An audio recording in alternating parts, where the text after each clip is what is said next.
إن الحمد لله نحمده ونستعينه ونستغفره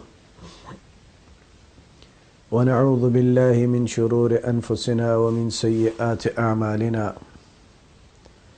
من يهده الله فلا مضل له ومن يضلل فلا هادي له وأشهد أن لا إله إلا الله وحده لا شريك له وأشهد أن محمدا عبده ورسوله صلى الله عليه وسلم يا أيها الذين آمنوا اتقوا الله حق تقاته ولا تموتن إلا وأنتم مسلمون يا أيها الناس اتقوا ربكم الذي خلقكم من نفس واحدة وخلق منها زوجها وبث منهما رجالا كثيرا ونساء واتقوا الله الذي تساءلون به والأرحام إن الله كان عليكم رقيبا يا أيها الذين آمنوا اتقوا الله وقولوا قولا سديدا يصلح لكم أعمالكم ويغفر لكم ذنوبكم ومن يطع الله ورسوله فقد فاز فوزا عظيما أما بعد فإن خير الحديث كتاب الله وأحسن الهدي هدي محمد صلى الله عليه وسلم وشر الأمور محدثاتها وكل محدثة بدعة وكل بدعة ضلالة وكل ضلالة في النار أعوذ بالله من الشيطان الرجيم أقيموا الصلاة ولا تكونوا من المشركين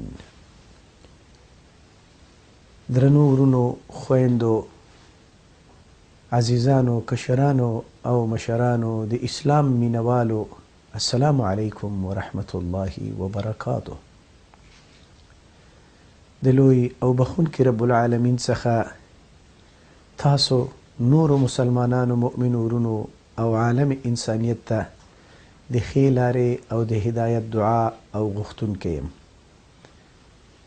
درنو خویندو او ورونو، په همیشني ډول کله نا کله بعضې خاص مسائل ستاسو په وړاندې عرض کیږي، تاسو ته یې وایم، ستاسو سره یې شریکوم. په دې کې مقصد او مدعا دا وي چې لومړی زه او بیا ورسره تاسو خویندې او ورونه په سمې لارې او د هدایت په لارې د قرآن او سنت متبعین او منونکي جوړ شو. نن هم یوه مهمه مسئله، مهمه خبره، داسې یو امر او داسې یو موضوع چې د هغې په کولو سره انسان د دنیا او د آخرت کامیابی ترلاسه کوي، تاسو سره شریکوم. ستاسو به دې ته توجه را اوښتې وي او که نه، یو انسان با وجود د ټولو اسبابو او وسایلو سره له دې نه چې خپل موبایل آن کړي، سره له دې نه چې زنګ آن کړي، سره له دې نه چې وخته هم وده شي اما د سهار د مانځه لپاره نشي راپاڅېدلی. دا ولې؟ د دې علل او عوامل څه دي؟ ولې یو سړی د سهار لمونځ نه محرومه پاتې کیږي؟ نو د هغې لپاره اوله خبره دا ده چې ګناهونه دي، معاصي دي. که چېرته غواړې چې د سهار د مانځه لپاره راپورته شي نو ګناه پرېږده، ځکه لوی سبب او خطرناکترینه مسئله هغه څه ده؟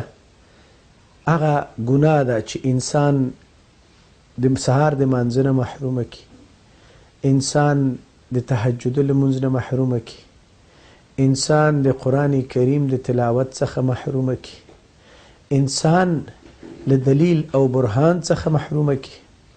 هغه دلیل، برهان او هغه مسئله هغه څه چې دی غواړي چې خلکو ته بیان کی، له هغې نه محرومه کی، حتی دا چې د الله جل تزمته د ښایسته کتاب او د محمد رسول الله صلی الله علیه وسلم د ګلالیو احادیثو او طریقو څخه یې واړئ او تقوا کې ضعف راشي. دا ټول د ګناهونو په وجې باندې دي. ځکه خو ابن مسعود رضی الله تعالی عنه به فرمایل ول چې انی لاحسب، زه وی دا ګمان کوم او زه په دې فکر باندې یم، زه به وی زه دا حساب کوم په یو سړي باندې چې ینس العلمه دا علم به دی هیر کي، علم به یې له هیره ووځي. هغه علم چې ده زده کړی دی د څه په وجې؟ دا بالخطیئة یعملها، هغه خطیئه هغه ګناه چې دی ترسره کوي.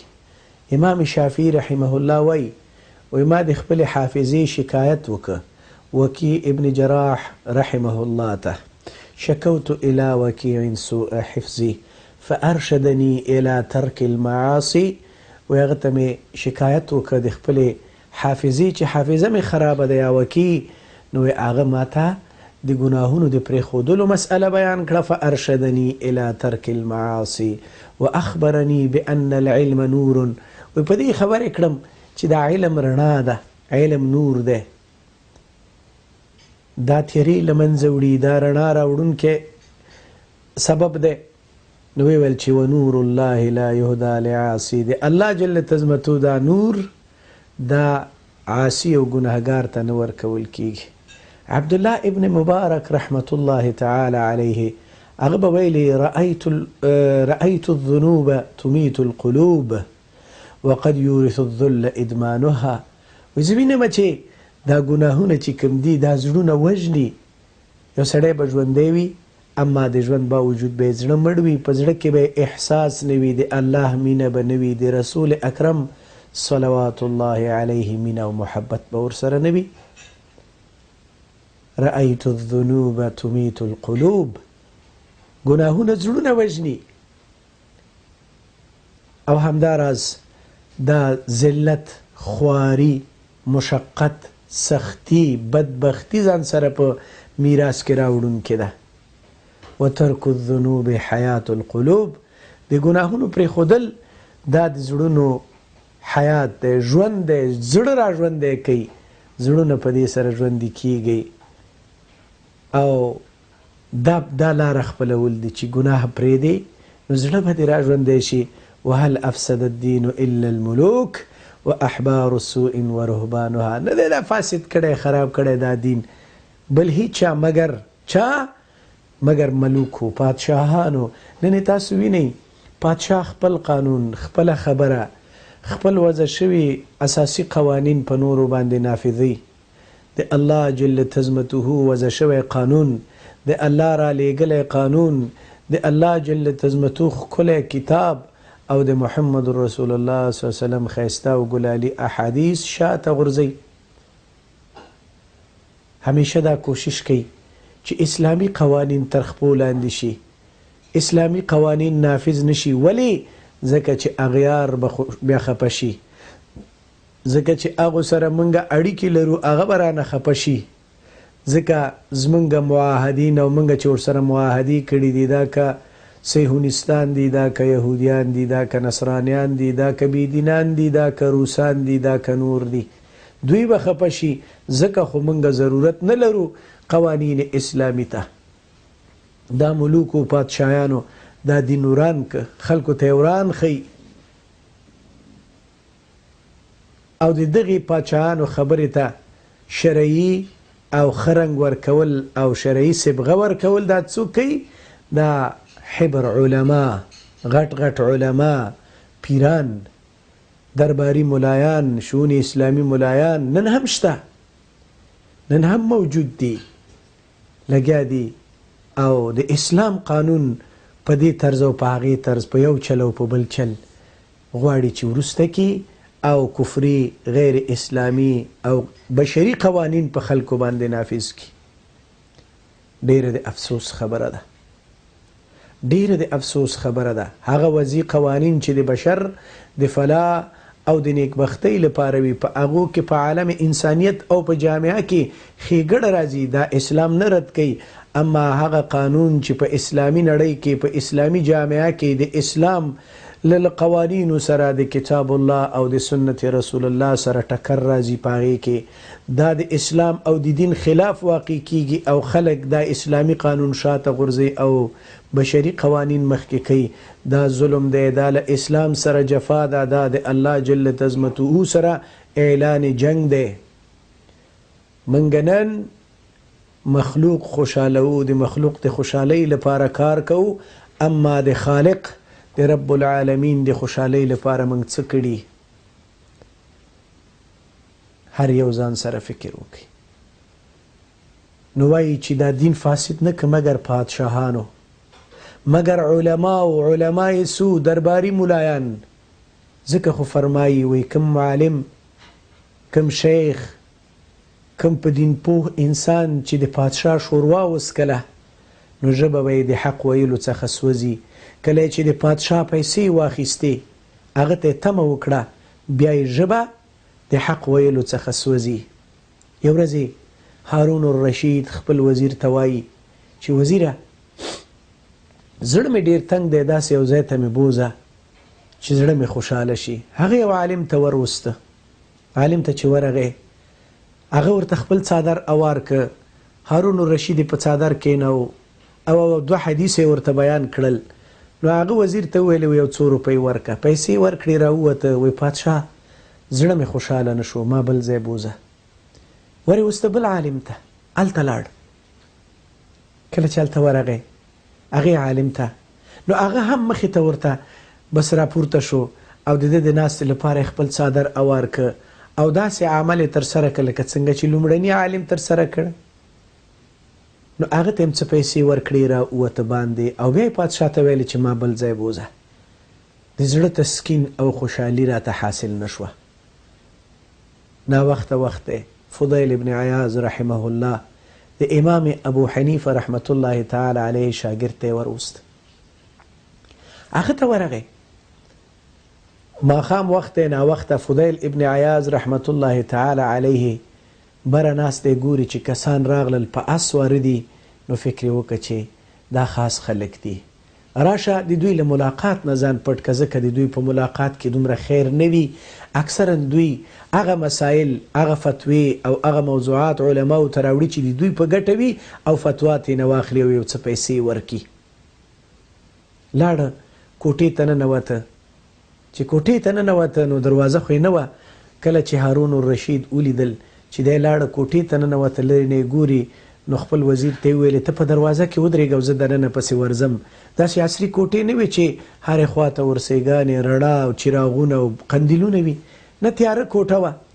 ورننوته، لاس یې تپاو تپاو تپاو چې په فضیل ابن عیاض رحمت الله تعالی علیه باندې لاس ولګېده. نو هغه چې دا اول ځل دا د ده لاس لمس که، لاس په لاس باندې ورته ولګېده، نو فضیل ابن عیاض رحمت الله علیه وویلې های دا پاسته لاسونه به په قبر کې چنجي خوري.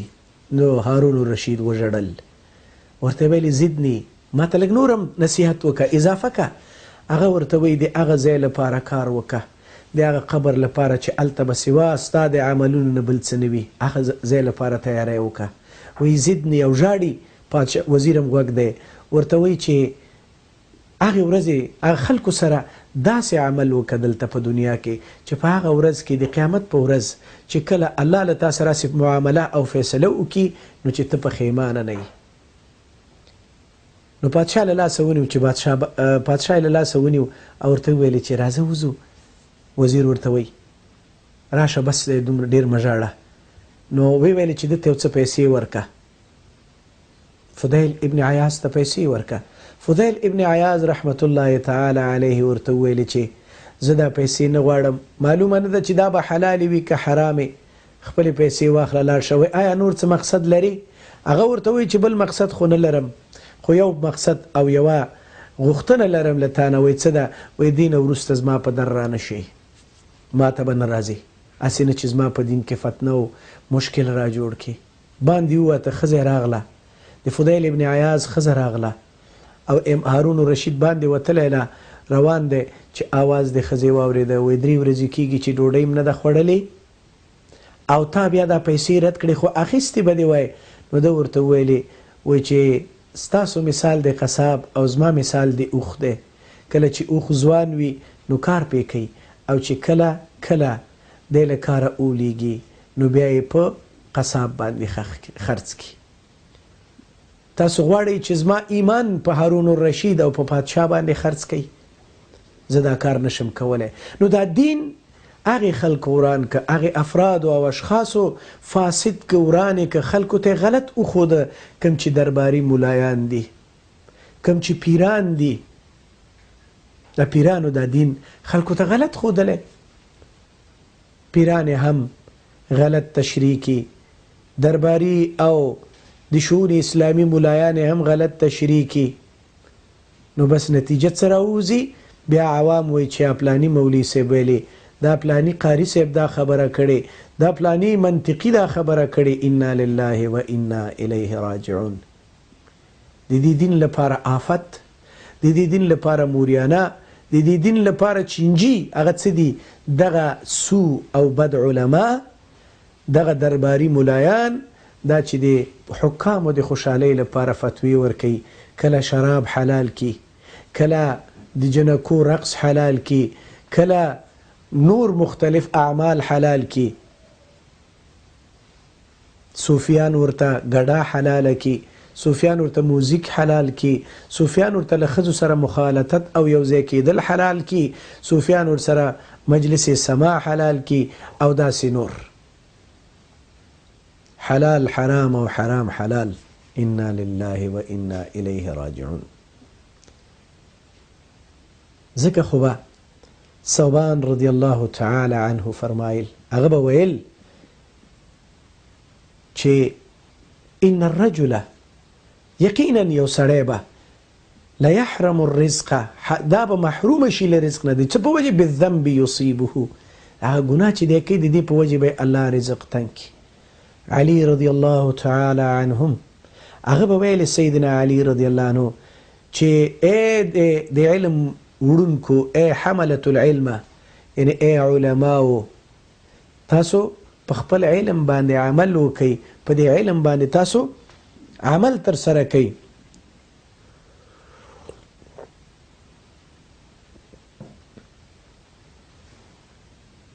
وایي چې فانما العالم، یقینا عالم چې دی هغه څوک دی؟ من عمل بما علمه، چې عمل وکړي په هغه څه چې دا یې زده کړي دي، گفتار او کردار، تګ او راتګ ټول د ده له عمل او له خبرو سره برابر وي.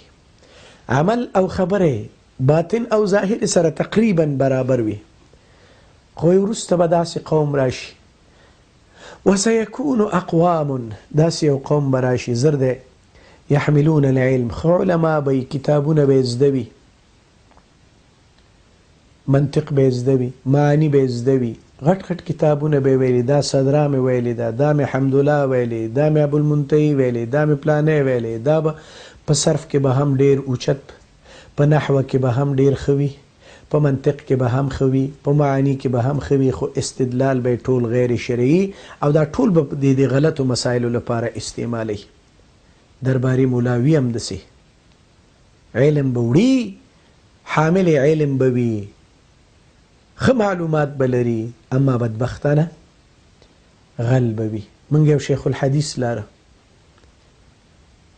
دی شیخ الحدیث له مدرسې نه قرآن کریمونه پټ کړي وو. نو چې شیخ الحدیث داسې یو مقام ته ورسیږي، در حاله چې دومره معلومات لرل چې حد او اندازه نه وي. یو وخت ما ته وایي چې بره دا د غرو خلک به وایي، هلته وایي دا اهل حدیث دي، هلته پنجپیریان دي، هلته فلان و فلان و فلان دي، دوی به ټول وایي چې ګورئ زموږ خبره رښتیا وه او د دې حنفیانو خبره غلطه وه، دې وجې نه زه دا خبره نه بیانومه. نو ما ویلې چې انا لله و انا الیه راجعون. دا اوس معاند دی، دا د الله د دین دشمن دی، دا د خلکو لپاره، دی لپاره چې دی ملامت نشي، دی لپاره چې د غلطه خبره په خپل ځای پاتې وي، امت په غلطي روان وي، حق نه بیانوي. ولی؟ ځکه چې دغه حق خبره الته بره نورو کړې ده او هغو سره دا دشمني لري. ولا یجرمنکم شنآن قوم علی الا تعدلوا اعدلوا هو اقرب للتقوی. ګورئ، له یو چا سره دشمني، له یو چا سره بغض، له یو چا سره عداوت، له یو چا سره مخالفت د تاسو دې ته نه اړباسي چې تاسو د حق، د عدل او عدالت نه خپه اخواته کېدئ، عدم عدل نه وي په تاسو کې. ګورئ، دا به نه کوئ. الله وی اعدلوا، عدل کوئ، دا تقوا ته ډېر نږدې، دا د تقوا متقیانو عمل دی. اعدلوا هو اقرب للتقوى. نو بس وی داسې قوم به راشي، علي رضی الله عنه وی علم به ښه ډېر لري، یعلمون العلم، علم به یې ښه ډېر وي، اما څه به کوي؟ لا یجاوز تراقیهم، له دې ستوني نه به دا علم لاندې نه ځي، دا عمل به د علم خلاف وي، ظاهر به د باطن خلاف وي. په حلقو کې به کینی، ځان به غټ ګڼي، مجالسو کې به ځان ډېر غټ ګڼي، اما په حقیقت کې به دا ډېر غټ بدبخت وي. انا لله و انا الیه راجعون. خوږ نبی صلی الله علیه وسلم به له دغسې علم نه پناه غوښتله، ویلې به چې یا الله زه تا ته پناه در وړم له هغه علم نه چې هغه ما په عمل رانولي، له هغې سترګې نه چې هغې نه اوښکه ستا د یرې نه رابهیږي، هغه زړه چې په هغه کې ستا یره نه وي، هغه دعا چې هغه قبلیږي نه. دا به خوږ نبي صلی الله علیه وسلم دعا کوله.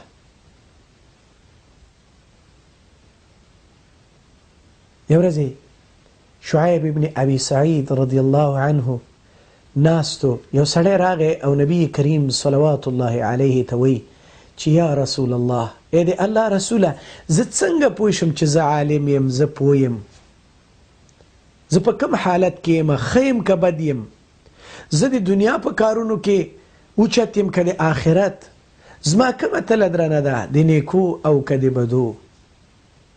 خوږ نبی صلی الله علیه وسلم ورته وفرمایل وی هر کله چې ته غواړې چې د آخرت د کارونو نه یو کار ترسره کړې، اذا رأیت كلما طلبت شيئا من امر الاخره وابتغيته، چې کله ته دا غواړې چې ترسره کړې او هغې پسې شي، یسر لک، آسانه شي ستا لپاره. او کله چې اذا اردت شيئا من امر الدنيا، کله چې د دنیا کار غواړې او هغې ته وړاندې شي، د هغې اراده وکړي او هغه عسر علیک، په تا باندې سخت شي، تا ته نه کېږي، فاعلم انك على حال حسنه، ته په ښه حال باندې یې.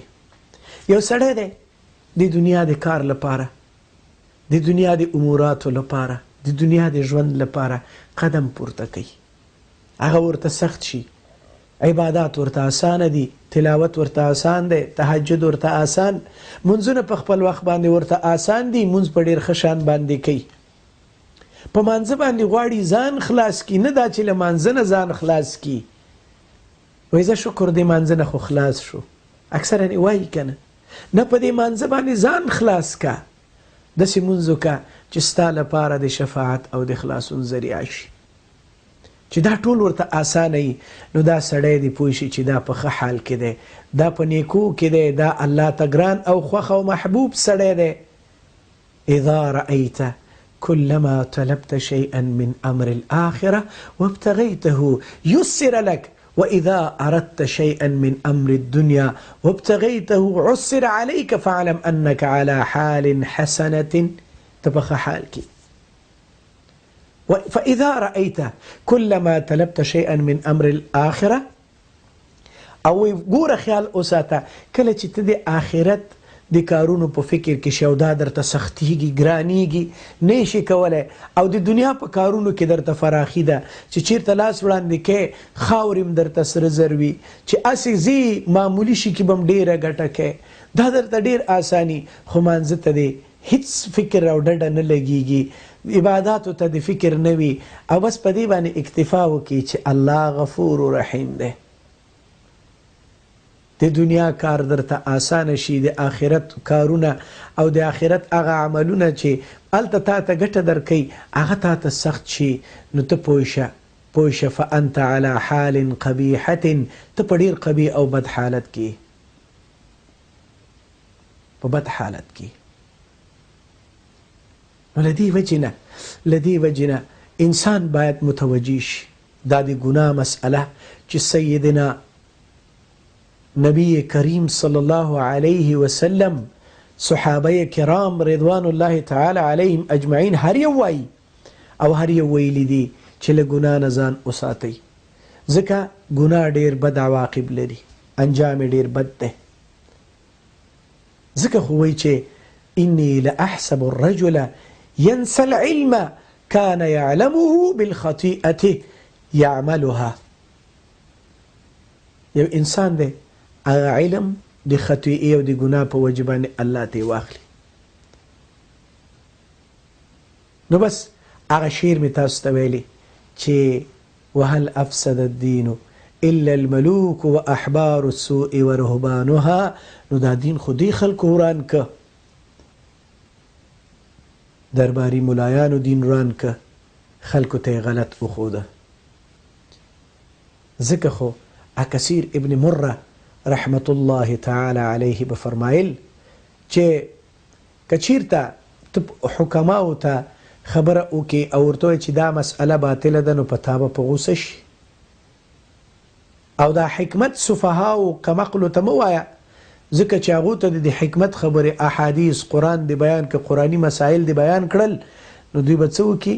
دوی به تا ته جاهل وایي، تا ته به جاهل وایي، تا ته به دروغجن وایي.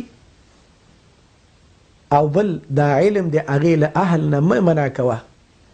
یو سړی اهل علم دی، غواړي چې علم زده کړي، نو هغه ته دا علم ورسوه، دین ورسوه، خبره ورسوه. او که دې دا کار ونه کړه نو ګناهګار به شي. او که چېرته دې داسې خلکو ته دا علم ور بیان کړه چې هغه جاهلان دي، نه پوهېږي، نو بس په تا پورې به مسخرې او ټوقې شروع کړي.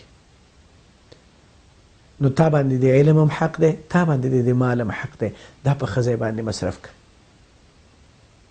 لقمان علیه السلام به خپل زوی ته ویل یا بچیه یا بنی لا تعلم العلم لتباهی به العلماء وتماری به السفهاء.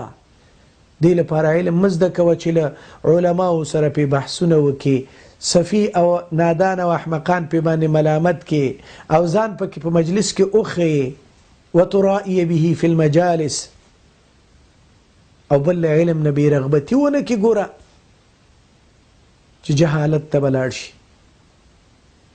اذا رأيت قوما يذكرون الله، کله دې چې ولیده یو قوم چې هغه د الله جل تزمته ذکر کوي، د الله جل تزمته د کتاب او د هغه د رسول په سنتو کې مصروف دي، تدریس کوي، علم او تعلم کوي، فجلس معهم، دوی سره کینه. فجلس معهم، دوی سره کینه. ان تک عالما ينفعك علمك، که عالم نو علم به دې ګټه در ورسوي. ځکه هلته به خبره وکړي.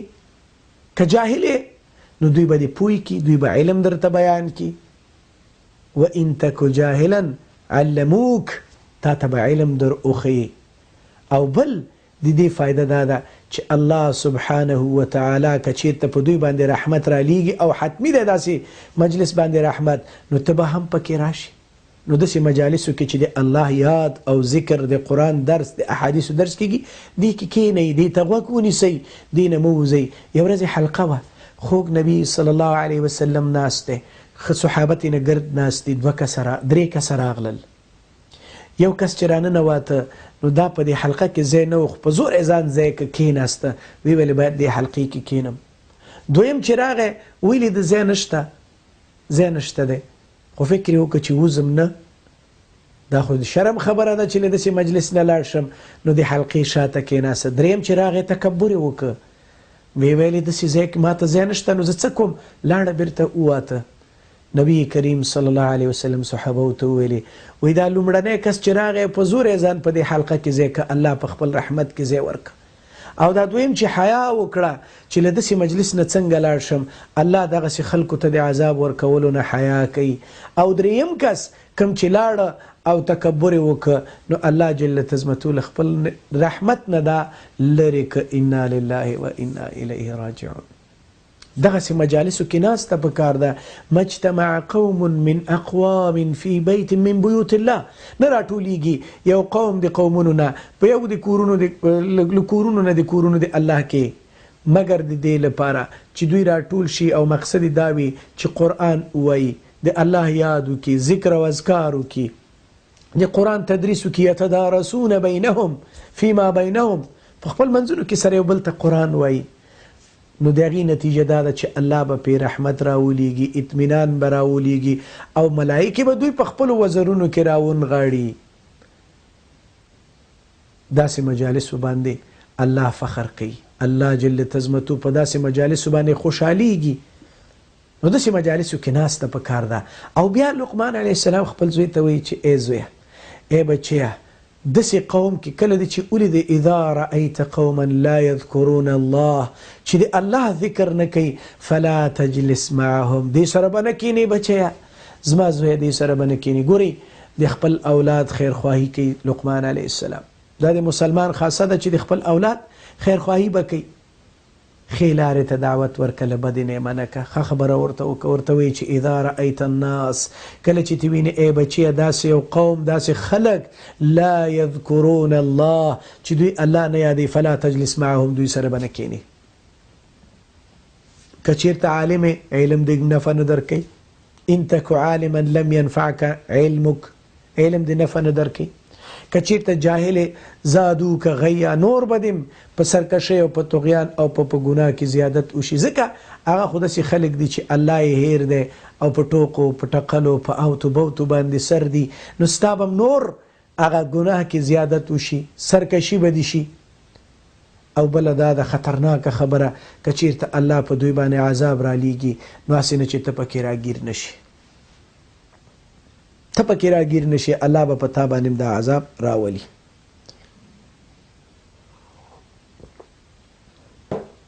عبدالله ابن مسعود رضی الله تعالی عنه به ویل چې حامل قرآن عالم قرآن د دین عالم به په څه پیژندل کیږي شپه به له نورو کسانو نه بیلوي څنګه به بیلوي نور خلک اوده دي خدا به په دې پیژندل کیږي چې دی راپاڅېږي او عبادت کوي. ورځ به له نورو نه بیلوي څنګه به بیلوي خلک به روژې خوري خلک به ډوډۍ خوري خلک به طعامونه خوري په عامو اوقاتو کې خدای به کله ناکله روژه نیسي ورځ به دلته پیژندل کیږي. او همداراز دا به په هغه د ده په زړه کې به د دین یو غم وي په داسې حال کې چې خلک به خوشحاله ګرځي چا سره به د دین فکر نه وي.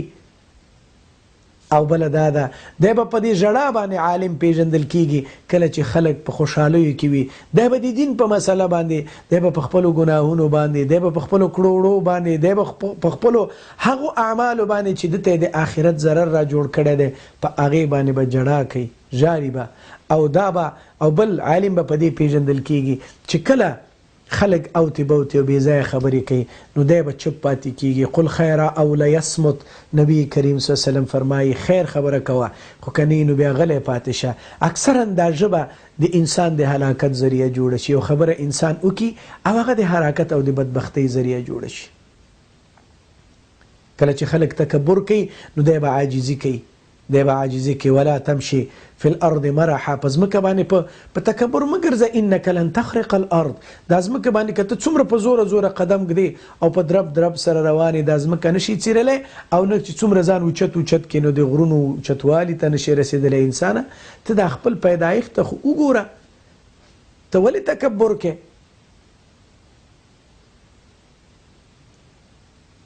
حامل قرآن به غافل نه وي متکبر به نه وي او دا به سخت زړی نه وي. نو زما درنو ورونو بېرته راځم اصل مطلب او خبرې ته اصلي مسئلې ته او هغه دا ده چې یو انسان ولې د سهار د مانځه نه د محرومه پاتې کیږي د سهار مونځ ته نشي راپاڅېدلی نو اوله مسئله ګناه ده غټه خبره ګناه ده او دا نور مسائل نو دې سره که غواړئ چې د سهار مونځ وکئ او نورو اوقاتو کې مونځ وکئ خصوصا د سهار مونځ که ټول ودئ نو چې راپورته کیږي نو هغې لپاره اصول دي څنګه به راپورته کیږي که غواړئ چې راپورته شي نو د یو څو خبرې دي دا ترسره کوئ. اوله دا ده په توبې سره به خوب کوئ کله چې وده کیږي الله ته به د ټولو ګناهونو نه توبې الله نن مې ډېر ګناهونه کړي دي نن مې ډېر ګناهونه کړي دا راته معاف کړي. او بل د خپل پروردګار سره رښتینې وعده وکړو الهي زه به سهار مانځه ته راپورته کېږم. په یو روایت کې اگر چې دا روایت ما ډېر ولټو خو یو ډېر ښه عالم نه مې اورېدلی و والله اعلم چې دا به څنګه وي خو هغه به ویل چې د هر انسان سره د ده په نامه باندې یوه ملایکه ده کرام الکاتبین خو بیل دي خو هر انسان سره وایي د ده په نوم باندې یوه ملکه وي نو چې کله دی اوده کېږي نو خپل نوم دې واخلي چې فلانیه ما به په دومره بجو باندې راپاڅئ نو په هغه وخت کې به سړی وخوځئ او دا ما تجربه کړې ده چې کله هم ما غوښتي دي چې راپاڅېږم نو دا خبره مې کړې خپل نوم مې اخیستی نو هسې لکه څوک مې چې وخوځئ راپاڅېدلی یم خو دا روایت ما نه دی لیدلی چې ورونه ونه وایي چې دا کوم حدیث دی، والله اعلم. لیکن دغسې یو خبره ما له یو عالم څخه چې ډېر ښه عالم متبع قرآن او سنتو اورېدلې ده، خو بیا هم زه په تحقیق کې یم، پسې ګورم چې دا حدیث به زه چیرې پیدا کړم یا دا روایت. نو دویمه خبره دا ده چې رښتینې توبه به وکړي او په دې نیت باندې به اوده شي او دا وعده به وکړي چې یا الله زه راپورته کېږم، سهار لمونځ به کوم، وبه وایي چې اللهم لا تحرمني بذنوبي من صلاة الفجر، اللهم لا تحرمني بذنوبي من صلاة الفجر، یا الله زما د ګناهونو په وجه باندې ما د سهار د مانځه نه ته محرومه نه کړې. او ګورئ یو سړی که ټوله شپه هم کښېني د دین خبرې به وکړي خو چې کله د ده دا ایمان داسې حد ته ورسېده که یو ساعت یې خوب کړی وي، یو ساعت بیا به هم دی د مانځه لپاره راپورته کېږي، رښتینی به یې دا به وایي چې که زه ودم شمه الله به ما راویښوي. ځکه خو رسول الله صلی الله علیه وسلم به فرمایل چې ثقیلترینه مونځ په منافق باندې هغه د سهار او د ماسخوتن مونځ دی. دلته د ایمان او د نفاق ترمنځ مقابله ده. اوس هر یو راپورته شئ او وګورئ چې په مقابله کې څنګه استئ. د ایمان تله درنه ده که د نفاق کومه یوه درنه ده؟ محمد رسول الله صلی الله علیه وسلم فرمایي چې درونترینه مونځ په منافق باندې د سهار او د ماسخوتن مونځ دی. اوس په دې مقابله کې به څوک کامیابیږي؟ هغه سړی چې د سهار د مانځه لپاره راپورته شي، هغه کس چې دا عبادت په ښه شان ترسره کړي. الله جل عظمته دې اول ما بیا تاسو او ټول عالم انسانیت ته توفیق دې ښو منځونو په ښه وخت او په خپل وخت باندې نصیب کړي. الله جل عظمته دې په ګناهونو سره موږ د هغه له عباداتو نه محروم کړي. رب العالمین دې په موږ او تاسو باندې رحم وکړي. الله جل عظمته دې زموږ هغه ورونه چې په مشکلاتو، په مصیبتونو، په خواریو او په زحمتونو کې دي، الله دې په هغو رحم وکړي. الله جل عظمته دې هغه ورونه، هغه دوستان، هغه بزرگان او هغه افراد او اشخاص چې د اعلای کلمت الله لپاره خپل کورونه پریښي دي، خپل بچي پریښي، خپلې بیبیانې پریښي دي او د دین لپاره قربانیو ته ودرېدلي دي، الله دې خپې مضبوطې کړي. الله جل عظمته دې غیبي مدد او نصرت ورسره وکړي. رب العالمین دې دشمنان تباه او برباد کړي. الله جل عظمته دې د هغوی دشمنان او د هغوی ټول عزایم خاورو سره خاوري کړي. رب العالمین دې له خپل غیبي مدد او نصرت او د غیب خزانو څخه د دوی مدد او نصرت وکړي. او الله دې د دشمن خپې ولړزوي، الله دې خپې سستی کړي. رب العالمین دې دوی له منځه ویسي. الله دې سفینې، تیارې، ټانکونه، توپونه، څومره اسلحې او دبابات چې دي الله دې ټول بیکاره کړي. او الله جل عظمته دې مسلمانانو ته په هر ځای کې چې دي بری ورکړي. خصوصا الله دې د سوریې په مسلمانانو باندې رحم وکړي. الله دې د فلسطین په مسلمانانو باندې رحم وکړي. الله دې زمونږ د وطن، زمونږ د ښایسته افغانستان په مسلمانانو باندې رحم وکړي. رب العالمین دې له دې مشکلاتو څخه نور خلاص کړي. الله دې د دې غټ خامار له خولې نه نور دا افغانان او دا مسلمانان را وباسي. اقول قولي هذا استغفر الله لي ولكم ولسائر المسلمين والسلام عليكم ورحمة الله وبركاته.